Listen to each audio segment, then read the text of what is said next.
우리 주님의 은혜와 평강이 우리 가운데 임하기를 빕니다. 우리는 모두 이름을 가지고 있습니다. 이름 없는 사람이 있습니까? 이름 없으신 분 손 한번 들어보시기를 바랍니다. 이름을 가지고 있습니다. 그래서 옛말에 사람은 죽으면 무엇을 남긴다? 이름을 남긴다. 호랑이는 죽으면 그렇습니다. 우리는 이름으로 그 사람을 지칭합니다. 이름으로 그 사람을 나타내고 우리가 이름을 또 부르기도 하고 또 우리가 기도할 때 그 사람의 이름을 부르면서 기도합니다. 때로는 그 사람이 없을 때 그 사람을 갖다 이름을 부르면서 칭찬하기도 하게 됩니다. 그래서 이름은 그 사람의 정도예요. 그 사람을 나타내는 것입니다. 그 사람의 말을 나타내고 그 사람의 성품을 나타내고 그 사람의 행동을 나타내고 그 사람의 삶을 나타내고 그 사람의 인격을 나타내고 그 사람의 생애를 갖다가 나타내는 것이 이름입니다. 인간만 그럴까? 인간만 그럴까? 우리 하나님도 이름이 있어요. 하나님도 이름이 있어요. 우리가 알고 있는 이름이 뭐예요? 하나님의 이름이 무엇입니까?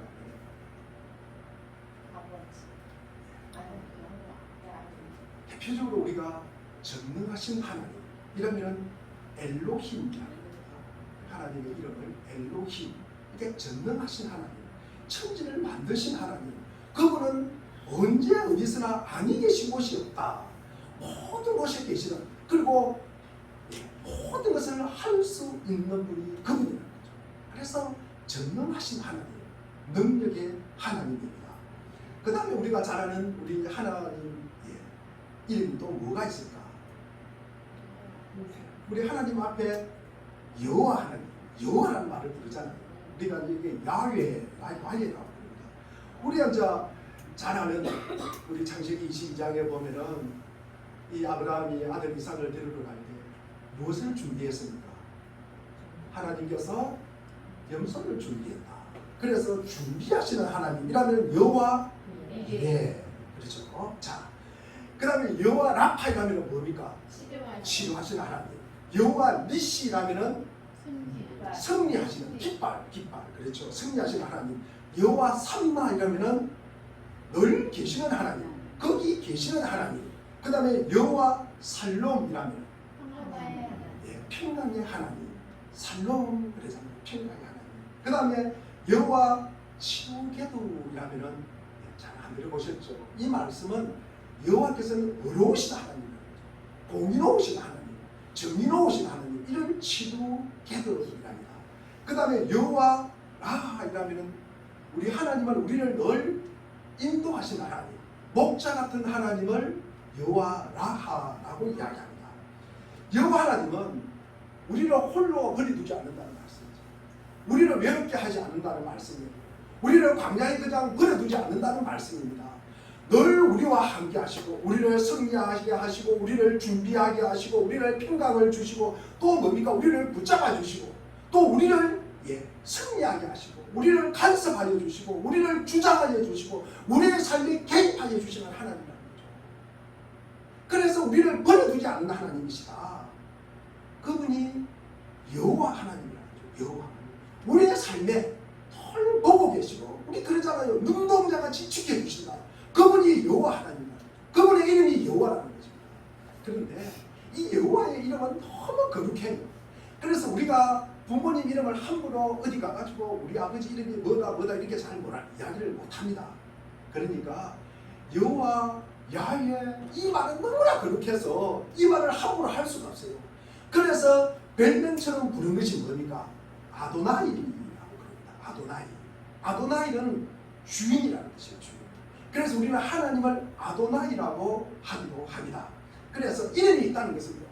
일단 이름이 있다는 것은 우리가 이름을 부른다는 것은 뭡니까? 우리가 죽은 사람 이름 부릅니까? 그렇지 않습니다. 우리가 이름을 부른다는 것은 그분이 살아계신다는 거예요. 인격적이라는 거예요. 하나님은 살아계신다는 것입니다. 그리고 그분은 움직이는 분이에요. 그분은 행동하시는 분이라는 말씀입니다.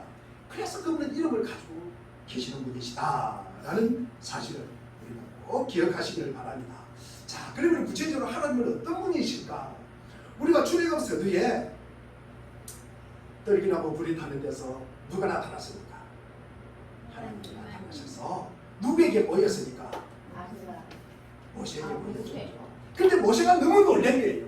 모세가 너무 놀래가지고 당신이 누구시냐고, 당신이 누구시냐고. 그 전에 모세가 하나님을 본 적이 있습니까 없습니까? 없으니까 당신이 누구시냐고, 당신이 누구시냐고.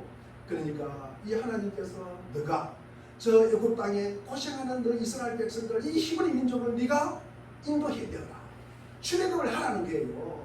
출애굽을 하라는 겁니다. 그때 모세가 굉장히 중요한 이야기를 해요. 내가 그 사람에게 가서 누가 시켜서 내가 여기 왔다고 말을 할까?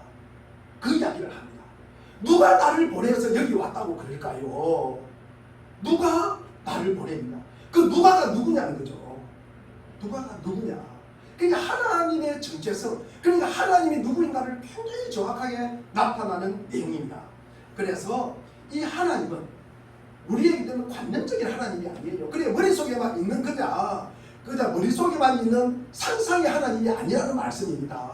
그냥 관념적이고 어떤 개념적인 글자만 있는 그런 하나님이 아니시라는 말씀입니다. 하나님은 이 압제받는 이스라엘 백성들의 그 고통을 보시는 분이에요. 그리고 그 고통의 울부짖음을 들으시는 분이에요. 그거 듣고만 가만히 있습니까? 그렇지 않아요. 행동하신다는 거죠. 그래서 출애굽이 시작이 되는 것입니다. 모세가 당신은 누구시냐? 당신은 누구시냐? 이렇게 물을 때 우리 주님은 뭐라고 대답하냐 그러면은 I am who I am. 나는 나다. 나는 나다. 스스로 존재하는 자. 이게 자선자라는 거죠. 자기 스스로 존재하시는 겁니다. 그러니까 다른 분이 하나님을 만드신 것도 아니고 다른 분이 어떤 상황과 여건을 만들어서 하나님이 계시는 것이 아니라 그분 스스로 존재한다는 거죠. 그분 스스로. 그러면 우리가 거꾸로 이야기해 보겠습니다. 그러니까 우리가 하나님을 제외하고 다른 어떤 누구, 다른 어떤 상황, 다른 어떤 여건이 이분을 갖다가 하나님을 갖다가 좌지우지할 수 있어요, 없어요? 할 수 없다는 거죠. 그러니까 다른 영향을 전혀 받지 않는 분이라는 겁니다. 우리는 많은 영향을 받아요. 날씨가 더우면 땀만 나고 덥다고 그러고요. 좀 추우면 춥다고 그러고요. 우리는 날씨 영향뿐만 아니라 다른 사람이 나를 칭찬하면 기분 좋아 업되고요. 다른 사람이 나를 갖다가 또 좀 안 좋은 소리 하면 또 좀 이렇게 서리 마른 풀처럼 또 머리가 꺾이고 그래요. 이게 이제 인간이에요, 인간. 우리는 엄청나게 상황과 여건과 특별히 함께 있는 사람들의 영향을 너무 많이 받아요. 그런데 하나님은 그래요, 안 그래요? 그렇지 않다는 말씀입니다. 하나님은 주권자예요. 하나님은 너무나 자유로우신 분입니다. 하나님은요, 누구에도 얽매이지 않는 분이에요. 저 같아서는 하나님, 우리 물된 동산교회만 계셨으면 좋겠어요. 우리 물된 동산교회에 계시는 예배하는 이분들 우리 함께 해주시고, 그러나 하나님은 그런 분이 아니에요. 여기만 계시는 분이 아니라 밖에도 계시고 오늘 11시에 예배드리는 교회가 얼마나 많겠습니까? 그 교회마다 다 하나님이 함께 하신다는 말씀이에요. 심지어 하나님을 믿지 않는 이 세상 속에서도 하나님은 계시다는 말씀입니다. 하나님은 길들여지지 않는 분이에요. 우리가 그래서 묶어둘 수가 없는 분이에요. 그래서 하나님은 긍휼이 많으신 분이에요. 하나님은 사랑이 많으신 분입니다. 하나님은 용서가 많으시고요. 하나님은 자비가 많으신 분이에요. 그래서 모세는 하나님의 그 이름을 듣자 말자 하나님의 뵙기가 너무 두려워서 얼굴을 숨겼다. 하나님을 바로 보지 못했다라고 기록되어 있습니다. 이사야 우리가 55장 8절에 보면은 하나님의 길은 우리의 길과 다르다. 하나님의 길은 우리의 길과 다르다. 이게 제가 신학대 우리 시험 볼 때 이게 문제가 나왔어요. 그래서 하늘과 땅의 길이가 얼마나 될까? 아마 558km일 것이다. 그 장제가 웃으려고 하는 이야기입니다. 어디 가가지고 하늘과 땅의 길이가 얼마야? 558km 그런 이야기 하시면 안 됩니다. 이사야 55장 8절 말씀이에요. 이사야 55장 8절에 하늘과 이 땅의 길이가 아마 그렇게 될 것이다. 그래서 우리의 길과 우리가 살아가는 길과 하나님의 길은 다르다는 말씀이에요. 그만큼 하늘과 땅은 차이가 있다는 말씀입니다. 모세가 하나님께서 이 애굽의 지도자 그리고 그 지도자 바로 이 파라오라는 거죠. 파라오. 이 파라오를 갖다가 사라지게 하는 분이에요. 그러니까 그 소리를 들으면 이 모세가 얼마나 놀랬겠습니까? 그 당시는 누가 가장 왕이니까 이 바로가 왕이에요. 바로가 세상에 가장 높은 분으로 알고 있어요. 그런데 바로를 갖다가 없이 한다니, 사실 이 이야기를 갖다가 알 때 하나님은 누구일까? 하나님은 너무 무서운 분이다. 근데 모세는요, 이 무서운 분 앞에 따지는 게, 나 오라고 하니까 하나님이 하라고 하니까 나 못해요 막 그래요. 5분이나 거절합니다. 나 말을 못해요, 나 뭐를 못해요 막 그래요. 하나님과 대화를 하는 분이 이 모세예요. 그리고 또 하나님께 요구할 거는 요구하고 기도할 거는 또 기도하는 사람이 모세라는 말씀입니다. 이 하나님이 하늘과 땅을 다스리시, 그러면서 그 하나님의 이름은 참으로 거룩하다. 하나님의 이름 앞에 모든 피조물은 무릎을 꿇는다. 이 말씀은 계시록 4장과 5장에 나오는 말씀입니다. 우리가 지난 수요 예배 때 우리 요한복음 6장을 하고 있습니다. 하나님의 일을 무엇이라 그랬습니까? 수요예배에 참석하십니다. 하나님의 일이 무엇이에요? 하나님께서 보내신 일을 갖다가 믿는 일이다. 그것이 하나님의 일이다. 그럼 하나님께서 보내신 이가 누굽니까? 예수 그리스도시다. 그러니까 우리가 그분의 이끌림 속에서 살아가는 겁니다. 그분의 이끌림 속. 그러니까 그분의 이끌림 속에 살아가는 건 어떻게 됩니까? 그분의 말을 듣는 거예요. 그분을 갖다가 우리가 배우는 거예요. 그러면서 그분의 이끌림 속에서 우리가 한 걸음 한 걸음 이 험한 세상 속에서 살아가는 것입니다. 그래서 예수님이 생명의 떡이라고 해요. 본인을 생명의 떡이다. 생명의 떡이다. 그러면은 이 생명의 떡을 누가 먹습니까? 하나님의 이끌림 받은 사람, 하나님의 말씀을 배우는 사람, 이 하나님의 말씀을 먹는 자들, 이 점이 뭡니까? 생명의 떡을 먹는다라고 이야기하는 것입니다. 우리가 생명의 떡을 먹는 자들입니다. 왜 먹습니까? 우리는?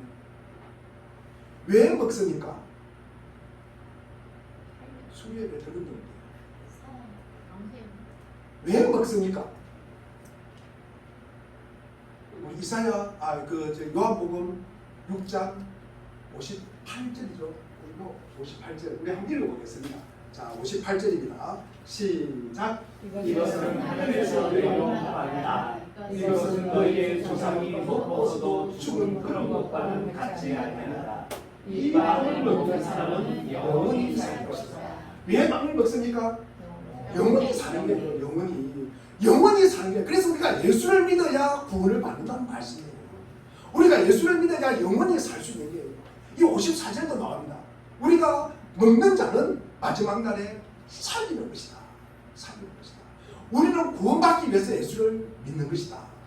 그리고 우리가 예수를 생명의 이 떡을 먹어야 우리는 살 수가 있다는 말씀입니다.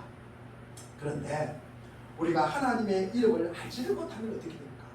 여러분, 세상은요, 약 한 70% 정도는 하나님의 이름을 잘 알지를 못해요. 우리는 하나님의 이름을 세상에 아는 사람보다는 모르는 사람이 훨씬 많습니다. 하나님의 이름을 알지 못하면 어떻게 됩니까? 그러니까 하나님의 이름을 갖다가 거룩하게 여기는 법을 모른다는 말씀이에요. 자, 그러면 우리가 하나님을 경배하겠습니까? 안 하겠습니까? 하나님의 이름을 몰라요. 하나님의 거룩함도 몰라. 이름의 거룩함도 몰라요. 그러면 하나님을 경배하겠습니까? 안 하겠습니까? 안 해요. 예, 안 해요. 그러면 누구를 경배하겠습니까? 예, 자기를 경배한다.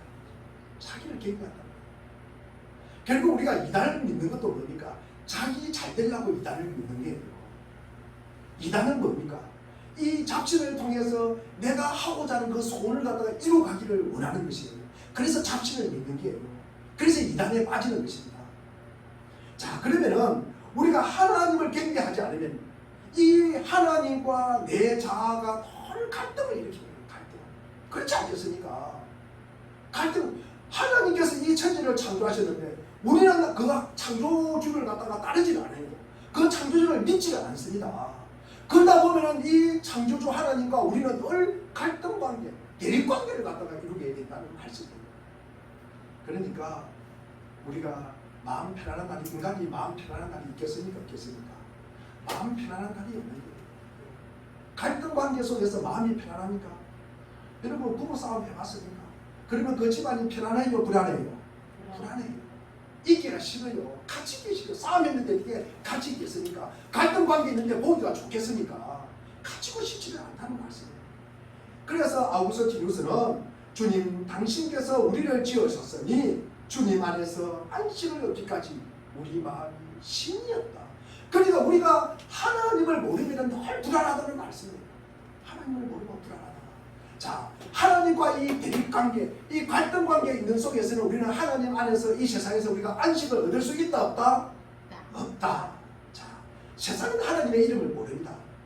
하나님의 이름을 경배하지도 않고 하나님을 찬양하지도 않습니다. 하나님의 이름을 높이지도 않습니다. 거룩하게 여기지도 않습니다. 그러니 온갖 무질서가 판을 치는 거예요. 얼마나 많은 무질서가 나타납니까? 여러분, 자기 편한 대로 살아가는 세상이 지금의 세상이잖아요. 비란 행동을 갖다가 얼마나 많이 합니까? 여러분, 어디가 편안합니까? 여러분, 공원이 편안합니까? 여러분, 교실 안이 편안합니까? 어제는 보니까 전철 안이 편안합니까? 여러분, 어디가 편안합니까? 여러분, 그것도 대낮이에요. 대낮. 여러분, 어디가 편안하십니까? 여러분, 이 모두가 우리가 죄나기보다는 죄에서 나오는 결과라는 말씀이에요. 하나님과 무관하게 살아가는 자들을 통해서 드러나는 이 결과라는 말씀이에요. 그러니까 이 하나님과 분리된 자들을 통해서 드러나는 표현 모습이 이런 현상이 드러난다는, 무질서가 드러난다는 말씀이에요. 하나님께서 인간의 창조 목적은요, 이 하나님을 갖다가 찬양하는 거예요. 하나님을 영화롭게 하는 것입니다. 하나님으로 더불어 늘 즐거워하는 것이 하나님이 우리를 창조하신 피조물이에요. 하지만 우리는 늘 불안스럽게 자기의 힘으로 뭡니까? 자기의 힘으로 자기의 안전을 갖다가 확보한다. 그래서 내가 보험도 많이 들고, 내가 돈도 많이 들고, 내가 운동도 열심히 하고, 내가 공부도 열심히 해서 나를 지킬 사람은 나밖에 없다고 생각합니다. 여러분, 한번 생각해 보십시오. 스스로 자기의 삶의 의미를 갖다가 거기에 부여하는 것입니다. 그러니까 우리가 미친 듯이 동분서주하는 거예요. 동분서주하는 것입니다. 여러분, 우리가 성실하게 살지 말라는 말씀이 아니라 내 자신을 내가 지키기 위해서 여러분 발에 땀이라도 여러분 뛰어다니는 거예요. 제가 60대 초반이잖아요. 제가 이제 초등학교 동창들, 중학교 동창들 살라고 너무너무 허덕이고 열심히 살았어요. 그래서 지난달에도 지난 겨울에도 자꾸 부모가 연락이 옵니다. 60대 초반이면 한참 살 나이잖아요. 그래서 제가 가보면은 여러분 살라고 허덕이다가 그냥 좋은 걸 못 보고 돌아가십니다. 그게 뭡니까? 내가 나를 통해서, 나의 노력을 통해서, 내 이 땀방울을 통해서 내 자신을 지키고 내 가족을 지킨다고 생각했기 때문입니다. 여러분, 제가 그를 갖다가 부인하는 것은 아니고 우리가 더 중요하게 10개 있다는 말씀이에요. 여러분, 성실하게 살아야 돼요. 여러분, 제가 8월 6일 날 제가 주일에 그때 주기도문 첫날이었습니다. 하늘에 계신 우리 아버지, 우리 주기도문의 가장 첫머리가 어떤 단어라고 그랬습니까? 아버지라고 했죠. Our Father in Heaven. 그러니까 우리 아버지가 가장 먼저 나온다고 말씀을 드렸습니다. 선하신 하나님이 기꺼이 우리 아버지가 되어주신다고 그랬잖아요. 그 아버지께서 찾아와 주시고 만나 주시고 그리고 우리의 삶의 의미를 갖다가 부여하겠다고 했잖아요. 너는 이 땅에 살아가면서 나를 찬양하면서 살아. 그래야만이 너 인생이 편하게 되는 것이다. 그런데 그것을 갖다가 우리는 거부한다는 거죠. 세상 사람들은 그것을 거부한다는 거죠. 믿지 않는 사람은 그것을 거부한다는 말씀입니다. 그것을 받아들이지 않는다는 말씀입니다. 그래서 죄라는 것은 하나님과 음정을 맞추지 않고 노래하는 것입니다. 하나님과 음정을 맞추지 않고 노래하는 것입니다. 하나님과 엇박자를 치는 것입니다. 모든 창조세계는 하나님의 이름을 거룩하게 하는 것입니다. 우리가 주 기도를 배울 때 우리는 하나님의 이름을 거룩하게 여기는 법, 그러니까 하나님을 바르게 찬양하는 법을 배우는 것입니다. 이 찬양하는 자, 그 자가 우리의 정체성이에요. 그 자가 우리의 사명이에요. 그 자가 우리가 누구인가를 갖다가 알게 된다는 것입니다. 따라서 우리 중에 누구도 자신의 삶의 전부인 양 우리는 살 수가 없어요. 내 인생이 내가 주장을 한다. 내 인생을 내가 주장한다. 그러면 여러분, 이 세상에 죽을 사람 아무도 없겠죠. 아마 늙는 사람도 아무도 없을 것입니다. 그대로 내가 가장 좋을 때 그 시절 그 모습 그대로 내가 유지할 수 있지. 우리는 그렇게 할 수 없잖아요. 그렇게 할 수가 없어요. 우리는 원하든 원치 않든 시간이가 늙어가고, 그리고 또 내가 사랑하고, 그리고 또 내가 귀하게 여기고 소중하게 여기는 삶이 이 세상을 한 사람 한 사람 떠나가면서 아픔도 주고 또는 슬픔도 주고 우리에게 기쁨도 있지만 우리에게 어려움을 갖다가 갖다 주기도 하는 말씀입니다. 그래서 우리의 삶을 내가 주장할 수 없다는 말씀입니다. 우리 중 누구도 그리고 신이하고 존재감 없이 그래가 밥만 또 충되고 살아가는 인생도 아무도 없습니다. 우리는 하나님을 아버지라고 부르도록 선택되고 부르심받은 사람이에요. 죄와 무상에 묶여 살 수밖에 없는 그것을 숙명으로 여겼던 우리의 삶이 하나님의 선한 뜻에 따른 삶으로 우리는 변화된 삶을 살아갑니다. 제가 자주 인용하는 사도 바울의 말씀입니다. 우리 사도행전 26장 18절에 보면은 우리가 그 눈을 열어 어둠에서 빛으로 누구를 사도 바울을 어둠에서 빛으로 이 사탄의 금시 안에서 누구의 금시로 하나님의 금시 안으로 옮기는 이것이 변화라는 거죠. 변화. 이런 변화가 있어야 된다는 말씀입니다. 우리가 주기도문을 통해서 이 기도하는 가운데 우리는 하나님께 부름받고 우리가 선별되고 구별되고 그리고 성화되어가는 변화가 있어야 된다. 우리는 거룩하신 하나님이 통치하신다는 사실, 이게 뭡니까? 두 자로 이야기하면 뭐예요? 하나님이 다스리신다. 하나님이 이 땅을 통치하신다. 우리 이사야 42장 7절에 9절 10절 50장 이사야 50장 10절입니다. 하나님이 통치하신다. 두 자가 뭐예요? 이 세상을 하나님이 통치하신다. 하나님이 통치하신다. 여러분, 이게 복음이잖아요. 이게 좋은 소식이잖아요. 하나님이 다스린다. 이 땅은 이단이 다스리는 것도 아니고 우상이 다스리는 것도 아니고 돈이 다스리는 것도 아니고 금세가 다스리는 것도 아니고 누가 다스린다? 하나님이 다스린다. 하나님이 다스린다는 사실이 복음이에요. 제가 좀 당황스러워가지고 갑자기 땀이 납니다. 하나님이 다스린다는 이야기를 제가 얼마나 하시는데 그 복음이라는 말이 안 나오십니까? 복음이 좋은 소식이잖아요. 자, 두 번째는 뭡니까? 이 피조물에 대한 정당한 소유권이, 우리의 소유권이 누구에게 있다? 하나님께 있다. 하나님께 있다는 사실입니다. 그리고 하나님이 자신의 정당한 영토를 원수로부터 되찾았다는 사실을 세상에 우리를 통해서 분명하게 드러내 보내는 거예요. 누구를 통해서? 우리를 통해서. 하나님이 이 땅을 다스리시고 하나님이 이 피조물의 모든 주인이심을 우리를 통해서 드러내는 거예요. 우리를 통해서. 누구를 통해서? 우리를 통해서. 하나님이 직접 하시는 것이 아니라 하나님이 부르시는 우리를 통해서, 선택한 우리를 통해서 그 사실을 드러나게 한다는 거예요. 그게 우리의 사명이에요. 그게 우리의 부르심의 목적이라는 말씀입니다. 하나님께서 다시 되찾으시는 그 영토란 바로 누굽니까? 우리라는 거죠. 우리라는 것입니다. 우리 한 사람 한 사람이 하나님을 믿어갈 때 하나님의 영토가 확정되는 거예요. 우리가 이름이 그렇게 여김을 받으시오며 라고 기도하는 우리라는 말씀입니다. 시편에는 얼마나 자주 이스라엘 백성들과 교회를 향해서 찬양하라고 하는지 모릅니다. 그 이름을 높이라고 헌명하고 있습니다. 사실요, 우리가 하나님을 찬양하고 하나님을 찬양하는 것은 우리의 성향과는 맞지 않습니다. 우리는 뭡니까? 아까 조금 전에도 말씀드렸듯이 우리는 늘 내 자신을 높이고 내 자신을 칭찬받고 내 자신을 갖다가 더 인정받고 주목받는 것을 원해요. 그래서 우리는 하나님을 찬양을 잘 못해요.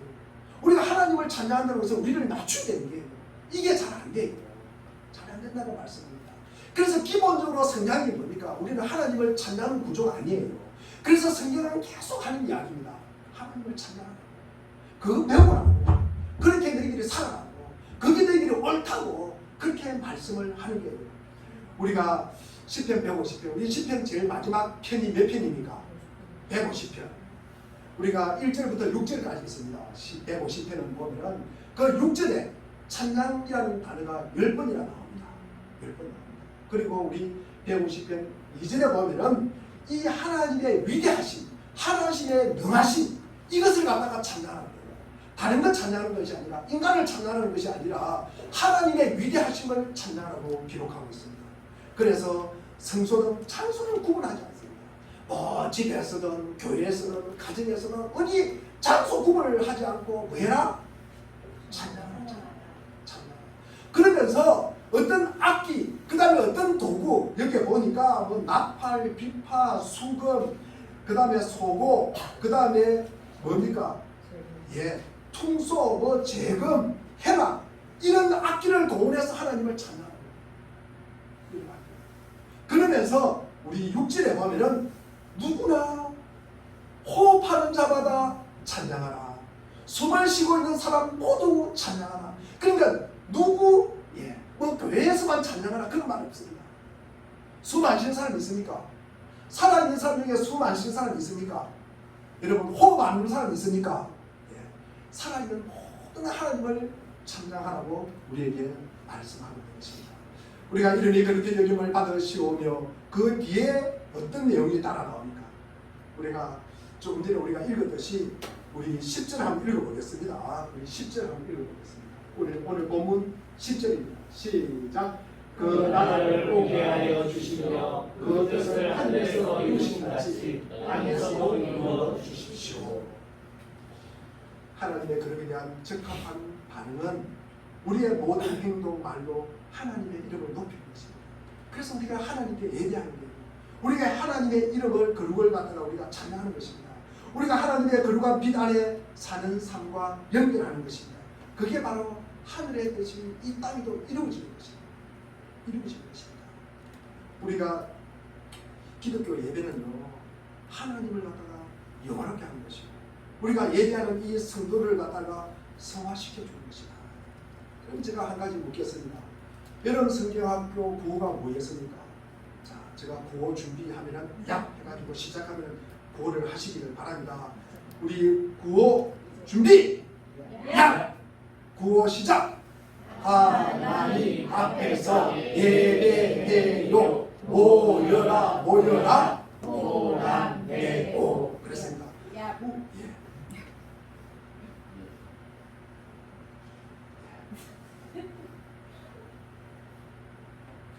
우리가 다윗을 통해서 우리가 즐겁게 예배드리라. 즐겁게 우리가 여호사밧을 통해서 믿음으로 예배를 드리라. 우리 베드로와 고넬료를 통해서 다 함께 예배를 드리라. 그래서 우리는 예배는 뭡니까? 우리가 즐겁게 드리는 거예요. 그래서 웃으면서 드리는 거예요. 그리고 믿음으로 드리는 거예요. 그리고 다 함께 드리는 것이 예배다. 우리가 예배 가운데 하나님을 영화롭게 할 때 우리는 그만큼 성화되어 가고 우리가 일상생활 가운데서 거룩해지는 것입니다. 우리가 하나님을 찬양할 때 우리는 그 마음과 그 얼굴에 하나님의 형상이 회복되는 거예요. 하나님의 형상으로 우리 얼굴이 빚어져 간다는 말씀입니다. 아우서 디모스는 우리는 우리가 참여하는 그 대상을 닮아갑니다. 부모도 살아가면 닮아간다 그러잖아요. 그런데 그분을 찬양하고 그분을 높이고 그분을 사모할 때 그분을 우리는 얼굴뿐만 아니라 그의 성품도 닮아가고 마음도 닮아가게 되어 있는 것입니다. 우리 마태복음 5장 48절에 보면 산상수훈 중에 하늘에 계신 너희 아버지께서 완전하신 것 같이 너희도 뭐하라? 완전하라. 그러니까 하나님의 완전하신 것 같이 너희도 완전하라고 말씀하십니다. 우리가 완전하다가 무슨 뜻입니까? 텔레오이 완성의 마침이에요. 즉 최종적인 성숙이라는 의미의 완전을 뜻하는 것입니다. 우리가 예배 중에 거룩하신 하나님을 참여할 때 우리 자신도 거룩해진다는 말씀입니다. 주기도를 할 때 우리는 우리가 기도드리는 그분을 더욱더 닮아가는 것입니다. 지금 예수님께서는 제자들에게 이 말씀을 드리면서 성경에는 보면 원수가 당연히 있다. 원수가 있는 것이 당연한 것입니다. 그렇게 이야기합니다. 여러분 이 세상에 원수는 당연하게 있어요. 그러면 우리가 그리스도인이 된다는 것은 무엇입니까? 원수가 생긴다는 말이잖아요. 여러분 한번 생각해 보십시오. 내가 그리스도인이 된다는 것은 내가 그리스도인이 되지 않을 때 안 할 때 친구였던 원수가 내가 그리스도인이 되면 어떻게 됩니까? 이 원수가 어떻게 돼요? 나와 내가 그리스도인 비그리스도인일 때 이 사람하고 친구였다면 내가 그리스도인이 됐어요. 그리스도인이 됐으면 이 얘기를 가만히 있잖아요. 그러면 어떻게 됩니까? 여기는 원수가 되는 거죠. 원수가 되는 것입니다. 자, 우리가 비그리스도인일 때 우리가 친구들인 우리 사탄과 마귀들과 친했습니다. 그런데 내가 그리스도인이 되었잖아요. 그러면 뭡니까? 옛날에 친구였던 이 사탄 마귀가 원수가 된다는 말씀입니다. 이런 원수가 생겨나는 것입니다. 그래서 가끔 보면은요, 우리가 잔잔한 집에 교회에 그 중에 누가 교회를 오니까 그 집이 막 어려움이 닥치는 그런 현상을 우리는 가끔 보게 됩니다. 이런 원리가 원수가 생겨나는 것은요, 우리가 주님을 믿으면서 주님과 함께 있고 용서하고 사랑하는 이 공동체에다가 오게 되기 때문에 그렇다는 것입니다. 교회에 발을 들이기 때문에 그렇다는 것입니다. 우리는 용서를 먼저 받은 사람으로서 이 화해의 삶을 추구하는 존재이기 때문에 우리의 삶이 하나님 앞에 드리는 하나의 강력한 기도, 이 하나가 되지 못한다면 우리는 우리의 삶은 아무 의미가 없다는 말씀입니다. 이러한 화해가 가능한 것은 우리가 만들어내지는 않았지만 우리가 만들어지는 이 우리의 삶 속에 우리가 속해 있는 이 공동체, 이 이야기에 참여함으로써 우리가 용서받았고 우리가 어렵게 여김을 받았기 때문입니다. 우리가 다른 말로 하면은 하나님의 초청, 하나님의 부르심에 응답한 우리들이 용서받고 어렵다고 취급을 받는다는 말씀입니다. 우리 그리스도인에게 완전이라는 것은 전적으로 용서를 받았다는 이 받아들이는 능력을 갖춘 백성이 된다는 말씀입니다. 그런 백성이 될 때 우리는 우리의 원수들에게도 참회와 화해를 통해서 그 용서를 우리는 베풀 수 있다라는 말씀이에요. 하지만 우리는 그런 용서와 이 베품을 인해서 우리의 원수들이 쉽게 친구로 돌아오니까, 여러분 쉽게 친구로 돌아오니까, 여러분 우리가 복음 전하면은 교회 가자 그러면 순순히 따라오십니까? 그렇지 않아요. 그렇지 않습니다. 여러분 우리가 기도하고 우리가 바라고 소원은 하지만 그것이 쉽게 되는 것은 아니다. 쉽게 되는 것은 아니다. 그렇기 때문에 우리가 혹시 복음을 전하고 그리고 우리가 말씀을 전하고 건면을 했음에도 불구하고 빨리 돌아오지 않는다고 해서 상처는 되지 않기를 바랍니다. 우리가 바라고 원하고 기대하지만 그것이 상처는 되지 않기를 바랍니다. 우리가 먼저 용서받고 은혜 받은 자로서 우리가 사랑하고 용서하면은 때로는 그들이 더 화를 낼 때도 있다. 그런 경우도 있다는 말씀입니다. 자, 우리 기독교 신앙의 주된 요지가 뭘까? 우리가 옳은 일을 하고 우리가 선한 삶을 살고자 애쓰는 것, 물론 당연히 그래야 됩니다. 물론 당연히 그래야 되죠. 그러나 우리가 옳은 일을 하고 선한 삶을 갖다가 살고자 애쓰는 것 굉장히 중요합니다. 그러나 우리가 이보다 더 중요한 게 있다는 거예요. 이보다 더 중요한 것이 무엇일까? 우리가 어떤 일을 하고 어떻게 사느냐, 이것이 문제가 아닙니다. 여러분, 하나님이 어떤 분이신지 아는 것이 더 중요합니다. 하나님이 어떤 분이신가? 여러분, 내가 무엇을 하고 내가 어떤 생각을 하고 내가 어떤 열매를 맺는 이것보다 더 중요한 것은 하나님은 누구신가? 하나님은 무엇하는 분이신가?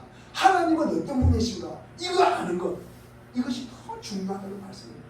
자, 먼저 하나님이 어떤 분이신지를 알기 때문에 우리는 어떻게 살아야 하는지를 알게 됩니다. 따라서 하나님의 이름이 거룩하게 하다고 말하는 것은 곧 우리가 어떻게 살아야 된다는 것을 말씀해 주고 있는 것입니다.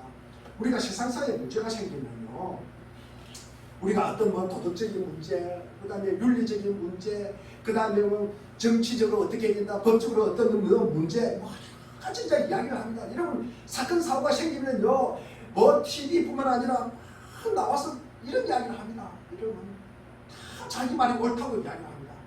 그러나 우리 믿음의 사람은 기도로 시작합니다. 기도로 시작하는 것입니다. 먼저 주 기도로 기도하기를 배우고 주 기도가 인도하는 길을 따라 기도하고 그리고 그 방향으로 여러분의 삶을 진행시키는 법을 우리가 배우라는 것입니다. 그러면은 여러분은 어떻게 살아야 하는지를 알게 된다는 거죠. 우리가 어떻게 살아야 될까? 우리가 하나님 앞에서 우리가 어떻게 살아야 될까? 이것을 우리가 알게 된다는 것입니다. 우리의 도덕적 삶은 예배를 통해서 우리가 빚어지는 것입니다. 우리가 좀 착하게 살고 우리가 조금 정직하게 사는 것은 이 하나님의 말씀을 통한 예배를 통해서 이 하나님의 이름의 거룩함을 통해서 거기서 우리가 배우는 거예요. 그 부산물이에요. 우리가 예배를 통해서 나타나는 정직, 윤리, 도덕은 뭡니까? 거기에 따르는 부산물이라는 것입니다. 제가 베드로전서 2장 9절 말씀을 통해서 이 말씀을 한번 전해보겠습니다. 우리가 베드로전서 2장 9절에 보면 여러분은 택하신 족속이요 왕 같은 제사장이요 거룩한 나라요 그의 소유가 된 백성이니. 제가 옛날 버전으로 한번 읽어보겠습니다. 우리 베드로전서 2장 9절입니다. 시작. 그러나 여러분 택하심을 받은 족속이요 왕 같은 제사장이요 거룩한 민족이요 하나님의 소유가 된 백성입니다. 그래서 여러분을 어둠에서 불러내어 자기의 놀라운 빛 가운데로 인도하신 그의 업적을 여러분이 선포하는 것입니다. 자, 여기서 우리가 두 파트로 나누어서 말씀을 드리고자 합니다.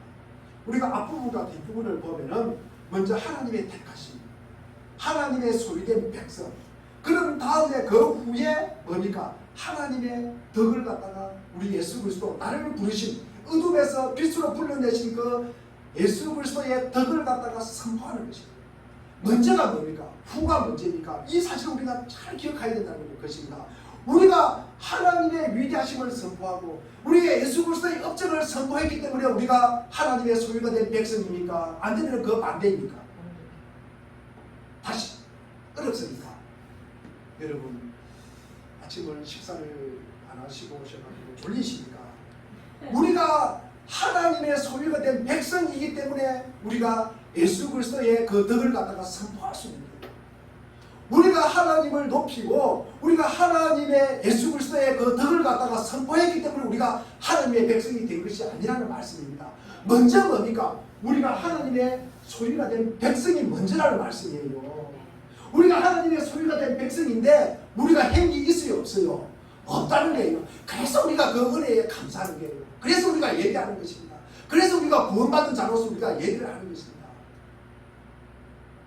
그래서 우리가 예배를 소홀히 하면 안 된다는 말씀입니다. 우리가 그 이어서 베드로전서 2장 11절과 12절에 보면 이런 내용이 나와 있습니다. 사랑하는 여러분, 나는 나그네와 그루민 같은 여러분에게 권합니다. 영혼을 거스려 싸우는 육체적 정욕을 멀리 하십시오. 여러분 이방 사람들 가운데 행실을 바르게 하십시오. 그리스도인을 갖다가 나그네라고 해요. 외국인이라고 해요. 그러면서 그루민이라고 해요. 그리스도의 삶을 갖다가 싸움이라고 해요. 전투라 그럽니다. 여러분 주기도는 우리가 카운트다운을 시작한 교회 내부의 시한폭탄이에요. 곧 폭발하여 온갖 거짓신들을 갖다가 섬기는 우리의 성전을 부셔버릴 폭탄이라는 말씀입니다. 이름이 그렇게 여김을 받으시오며 라고 말할 때마다 여러분은 지금 자신의 갈등의 한복판, 그러니까 어쩌면 전쟁의 한복판에 데려다 놓는 것입니다. 지금 우리의 문화가 만들어낸 이 쾌락주의, 우상숭배 가득한 공동체와 국가숭배, 그리고 철동 같은 자아를 비롯한 온갖 신들에 대한 숭배에 맞서서 여러분의 삶을 거룩하신 하나님께 드리고 여러분이 하는 모든 일에 하나님의 이름을 거룩하게 여겨보라는 것입니다. 그러면 세상은 여러분을 갖다가 외국인 취급하는 거예요. 거룩인 취급하는 것입니다. 이렇게 부르는 것입니다.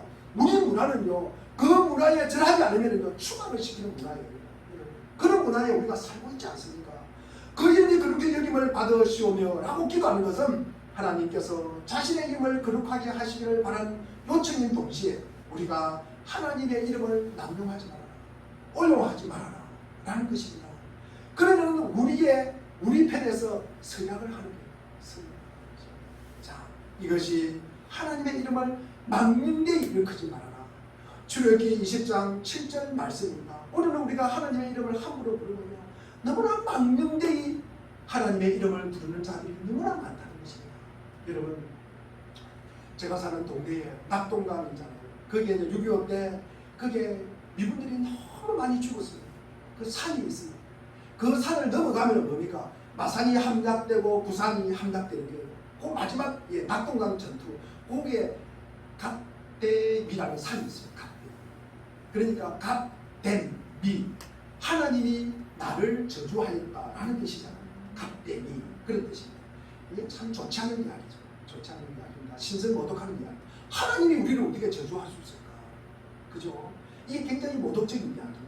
그러나 이것보다 더 모독적인 이야기가 있어요. 여러분, 제2차 대전 때 여러분 독일 군들이 총칼을 앞세우고 옆에 있는 이 오스트리아 그 다음에 그 주위에 있는 프랑스 막 있는 나라에 침입해 갑니다. 그런데 그들의 철거에 뭐라고 쓴지를 아십니까, 여러분? 그들의 철거에 뭐라고 썼는지 여러분 아세요? 독일어로 고트 미트 운서, 고트 민서 운서, 하나님이 우리와 함께 하신다. 여러분, 자기들이 지금 총칼을 들고 다른 사람 죽이러 가면서 하나님이 우리와 함께 한다는 그 철모를 갖다가 그 철모에 그렇게 인쇄된 철모를 갖다가 쓰고 나갔다는 거예요. 우리는요, 우리가 살아가면서 이 하나님을 갖다가 내 편일 것이다. 내가 악을 지금 저지르고 있음에도 불구하고 하나님은 내 편일 것이다. 그런 생각을 한다는 거죠. 여러분. 하나님은 그러신 분이에요? 아니신 분이에요? 하나님은 그런 분이 아니잖아요. 하나님은요, 제일 자유로운 분이에요. 하나님은 전능하신 하나님이십니다. 자신의 목적과 대의를 지지하는 그 사람을 갖다가 그 한 당사자만 그 개인의 이익을 위해서 그 이익을 수호하기 위해서 존재하는 하나님이 아니라는 말씀이에요. 그런데 하나님의 이름을 갖다 붙이는 거예요. 그 이름을 그렇게 하면 우리가 하나님의 이름을 망령되이 부른다, 함부로 부른다는 말씀입니다. 하늘에 계신 우리 아버지 이름이 그렇게 여김을 받으시오라고 기도하면서 살아온 사람이라면 우리가 하나님의 목에 끈을 베어서 자신만의 유익이나 그리고 인류의 생명을 파괴하는 찬란한 이 비란 행위에 하나님의 이름을 끌어붙여가지고 그러면서 하나님의 거룩하심을 남용하지 않는다는 말씀입니다. 그런데 하나님의 이름을 갖다가 붙이지 않는다는 말씀입니다. 하나님이 무관 양비를 갖다가 살 죽이는데 하나님이 뭘 거기에 도움을 주겠어요? 하나님이 바라시는 것입니까? 하나님이 그것을 바라는 거예요? 하나님이 전쟁을 바라는 거입니까? 하나님이 싸움을 바라는 것입니까? 하나님이 갈등하도록 바라는 것입니까? 그런 건 없습니다. 하나님은 사랑의 하나님이잖아요. 용서의 하나님이잖아요. 여러분, 십자군 운동도 마찬가지잖아요. 우리가 기독교에서 시욕적인 일이잖아요. 하나님이 보냈다. 그러면서 가서 싸움하는 거예요. 연단을 갖다 침공하는 거예요. 사람을 죽이는 거예요. 그것은 하나님이 원하지 않는 것입니다. 결국 뭡니까? 나를 높이느냐 하나님을 높이냐 이 문제입니다. 여러분. 우리가 살아가면서 여러분이 화가 나대로 나고 갈등도 생기고 그럴 때가 있잖아요. 저도 마찬가지입니다. 그때는 뭡니까? 내 기분 높이고 내 감정 높이고 내 감정을 소중히 하고 내 기분 내 생각을 갖다가 하나님보다 높일 때 그런 일이 일어난다는 말씀입니다. 하나님의 이름을 높일 때는 여러분 화낼 일이 없어요. 화낼 일이 없습니다. 오직 하나님의 이름을 높이셔야 합니다. 그래서 우리가 하나님께 드려야 할 영예는 뭡니까? 찬양하고 기도하고 예배하는 것이라는 것입니다. 이 찬양으로 말미암아 세상이 우리에게 제안하는 온갖 거짓 유혹 그리고 파괴로부터 우리를 지켜낼 수 있다는 말씀입니다. 우리는 높은 지위를 원합니다. 우리는 높아지기를 원합니다. 그러면서 다른 사람이 나를 갖다가 주목하기를 원합니다. 그런데 나는 다른 사람 주목하지 않아요. 다른 사람 높이지 않습니다. 잘. 다른 사람 이야기 귀담아 듣지 않습니다. 그냥 내 할 이야기만 하는 거예요. 내 할 이야기. 다른 사람이 뭐라고 하든 그것은 별로 상관하지 않습니다. 그것이 우리예요. 우리입니다. 하지만 우리가 하나님의 이름을 높이며 하나님께 드리는 영예야말로 진정한 가치가 있는 영예입니다. 그럴 때 우리는 영예를 쟁취하고자 우리의 이름으로 다른 사람을 죽이는 우리의 세속적인 이 갈망에서 우리가 벗어날 수 있다는 거예요. 벗어날 수 있다는 거예요. 우리는 그런 욕심에 찌들려 살아갑니다. 그런 분위기에 살아가요. 그런데서 우리가 하나님의 이름을 더 높일 때 우리는 벗어날 수 있다는 거예요. 그것이 이 땅의 삶의 우리가 구원입니다. 여러분. 구원입니다. 어느 시골에 아주 시골에 그 가족 중에 한 분이 자녀가 대학생이 되었습니다. 대학을 갔습니다. 대학 생활이 돈도 없고 참 공부도 하기도 힘들고 그러니까 옆에 친구가 그러는 거예요. 야, 이거 한번 말아봐. 이거 한번 마셔봐. 마약을 그러는 거예요. 마약을 그러는 것이고 이거 한 번만 하면 참 피곤이 사라지고 누가 알아? 뭐 네가 한 번 빨았다고 표시나? 한번 빨아봐. 빨아봐. 그냥 하지 않겠다. 그러니까 또 그럽니다. 불안할 것 없어. 한번 빨아봐. 뭐 조금 맛보면 기분이 업될 거야. 그런 거 아니에요. 근데 그 학생이 이야기합니다. 난 절대로 안 할 거야. 중요한 것은 나를 이 대학에 보내기 위해서 이 자리에 있게 하기 위해서 우리 어머니가 파출부를 하고 남의 집에 가정부 살아요.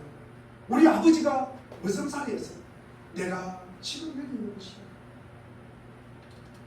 그래서 난 우리 부모님을 욕 들어보길 수가 없어. 부모님을 욕보이는 짓은 절대 안 할 거예요. 이 아이는 거룩하신 하나님을 향한 우리의 당연한 반응이 되시기를 바랍니다. 그리스도인은 우리가 뭐 도둑질 안 한다, 뭐 배우자에게 충실하고 우리 강도 살인 전쟁 시대에요. 물론 중요합니다. 그러나 제가 말씀드리고자 하는 것은 이것은 우리가 하나님께서 좋은 점수를 우리가 따기 위해서 하는 것이 아니라 그리스도 안에서 우리는 이미 하나님과의 바른 관계를 갖다가 맺고 있다는 것입니다. 하나님과의 바른 관계를 한자로 이야기하면 뭡니까? 예? 의. 이것이 뭐다? 칭의. 하나님께서 우리를 어렵다고 해주시고 이 하나님과 우리가 바른 관계를 맺고 있다는 거예요. 우리가 여기에 순종하면서 살아가는 것입니다. 우리는 하나님의 이름, 하나님의 거룩하신 이름을 아는 지식의 빛 아래 우리는 살아야 하는 것입니다. 우리가 복음에 충실하게 살고자 했을 때 어려움을 만나게 되더라도 전혀 우리 놀랄 일이 아닙니다. 그것은 하나님 나라의 영토 회복에 필요한 대가입니다. 우리가 주기도할 때 하나님의 거룩하심을 맹명할 때 우리는 하나님이 어떤 분인지를 알 뿐만 아니라 우리가 어떤 존재인지도 우리는 알아가는 것입니다. 우리는 우리 자신의 소유가 아니라는 사실, 우리는 우리 자신의 소유가 아니라는 사실, 여러분 우리가 기억하시길 바랍니다. 상기하시길 바랍니다. 우리는 우리 자신의 감정을 굉장히 소중하게 여겨요. 우리 감정, 그리고 우리의 욕망, 우리 자신, 우리의 몸, 이런 소유, 이건 내 거라고 생각합니다. 그러나 하나님의 소유, 하나님이 보내서 우리는 여기 왔고 우리가 이 땅에 살아가고 이 시간에 우리가 여기 있는 것입니다. 그래서 하이델베르크 요리 문답 그리스도인에게 첫 질문, 그 700페이지 되는 첫 질문이 뭔지 아십니까? 우리 하이델베르크의 이 사람이 가장 중요하게 여겼던 것이 뭘까? 내가 예수 믿고 무슨 위로를 받을까? 내가 교회 가는데, 내가 교회에 시간을 투자를 하고 헌금을 하면서 내가 교회 가는데 내가에게 돌아오는 것이 뭘까? 나는 무슨 위로를 받을까? 여러분 예배 마치고 제 방에 오십시오. 제가 보여드리겠습니다. 하이델베르크 요리 문답에 사나 죽으나 그대의 유일한 위로가 무엇입니까? 라고 물을 때 사나 죽으나 내 몸도 내 영혼도 나의 것이 아니요 나의 신실한 하신 구주 예수 그리스도의 것이다. 중요하니까 말씀하시는 분이 계셔가지고 제가 한 번 더 이야기하겠습니다. 사나 죽으나 내 몸도 내 영혼도 나의 것이 아니라 나의 신실하신 구주 예수 그리스도의 것이다. 아멘. 우리가 기도 가운데 그 이름을 부르는 하나님은 우리의 이름을 부르셨고 우리를 택하셨고 우리를 소집하셨고 우리의 발걸음을 인도하셔서 우리가 여기 있는 것입니다. 그래서 세상을 향해서 제사장으로 임명하신 것입니다. 우리는 하나님의 소유입니다. 이 고백과 다짐과 이 확신이 우리의 삶에